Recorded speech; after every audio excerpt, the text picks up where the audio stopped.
నమస్తే అండి. మాది వైఎస్ఆర్ కాలనీ అంతా మునిగిపోతుంది. ఏదో చిన్న క్యాన్వాస్ చేసినట్టుగా ఓ సైకిల్ మీద ఒక మైక్ ఇచ్చి అప్పటికప్పుడు చెప్పారు. ఏంటి ఆ చెప్పేది ఏదో గట్టిగా అందరికి చెప్తే సర్దుకుంటారు. పూర్తిగా కాలనీలో కింద హౌసెస్ జిఎఫ్ లో ఉన్న ఇళ్లన్నీ నాశనం అయిపోయినాయి. దీనికి నష్టపరిహారం ఏంటో కూడా తెలియదు. ఇప్పుడు పోని పైనోళ్ళు ఉన్నారు అంటే వాటర్ లేదు, కరెంట్ లేదు, ఇచ్చే ఫుడ్ వేస్ట్. ఇప్పుడు బిర్యానీలు పంచారు, అసలు ఒక్క ప్యాకెట్ కూడా బాగోలేదు. మా చేత్తో మేమే ఒక బస్తా తీసుకున్నాం. 4 ప్యాకెట్లు బాగుంటే 10 ప్యాకెట్లు పోయినాయి. వాసన వచ్చేస్తున్నాయి. అవి పిల్లలకు పెట్టాలా, మేము తినాలా?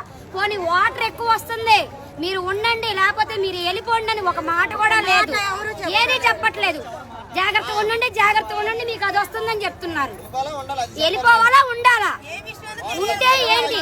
పోనీ ఒకవేళ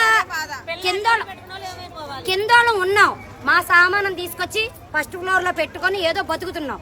దానికి తోడు ఇదే సందు దొరికినట్టు పోసుకుపోతున్నాడు. నైట్ నిద్ర ఉండదు, దొంగలకు కాపలా కూర్చోవాలి. పగలేమో ఈ వరద, నైట్ ఏమో దొంగలకు కాపలా. చీకట్లో దోమలు, ఇంత దోమలు. మెట్లు దిగుతుంటే పడిపోతున్నాం. నేనే పడిపోయా మెట్లు మించి. 2 కాళ్ళకి దెబ్బలు తగిలిపోయినాయి నాకు.